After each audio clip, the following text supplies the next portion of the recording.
శ్రీ సత్యసాయి జిల్లా ధర్మవరంలో ఉద్రిక్త పరిస్థితులు నెలకొన్న హైకోర్టు న్యాయవాది అంజనారెడ్డిపై దాడి జరిగిన ఘటన కలకలం రేపుతోంది. వైద్య ఆరోగ్య శాఖ మంత్రి సత్యకుమార్, పిఏ హరీష్ బాబుతో పాటుగా అనుచరులు విచక్షణారహితంగా దాడి చేశారని బాధితుడు ఆరోపిస్తున్నారు. సోషల్ మీడియాలో మంత్రిపై విమర్శనాత్మక పోస్టులు పెట్టినందుకే కక్షగట్టి ఈ దాడి చేశారని అంజనారెడ్డి ఆవేదన వ్యక్తం చేశారు. తీవ్ర రక్త గాయాలతో ధర్మవరం ప్రభుత్వ ఆసుపత్రిలో చికిత్స పొందిన ఆయన పరిస్థితి విషమించడంతో అనంతపురం ప్రభుత్వ ఆసుపత్రికి తరలించారు. ఇన్ఛార్జ్గా పెట్టుకోమని చెప్పి మేము చాలామందికి ఆయనకి చెప్పినప్పటికీ ఆయన పట్టించుకోలేదు. ఏదో ఆయన రావడము పోవడము అనుంది. ఆయన పనులు చేయడానికి ఇక్కడ లోకల్గా ఉన్న బీజేపీ నాయకులు చాలామంది చాలా సంవత్సరాల నుంచి నాతో పాటు మా కుటుంబం కూడా పనిచేసావు. మొన్నటి వరకు కూడా మా తమ్ముడు కూడా ఇక్కడ ఉన్నాడు. ఇట్లాంటి వ్యక్తి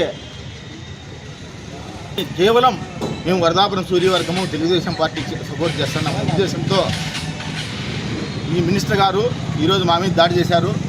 నాదే కాదు, ఈరోజు ఇక్కడ ధర్మవరం పార్టీలో ఒక కూటమంటే అన్ని ఊర్లోనూ 3 పార్టీలు ఉన్నాయి. ఈ ఊర్లో మాత్రం తెలుగుదేశం పార్టీ అంటే అసలు మినిస్టర్ గారికి లెక్కే లేదు, పట్టించుకునే పరిస్థితి లేదు. ఆయన రావడము, ఆయన ఏదో పని ఆయన చేసుకొని పోవడము, ఆయన పోవడము.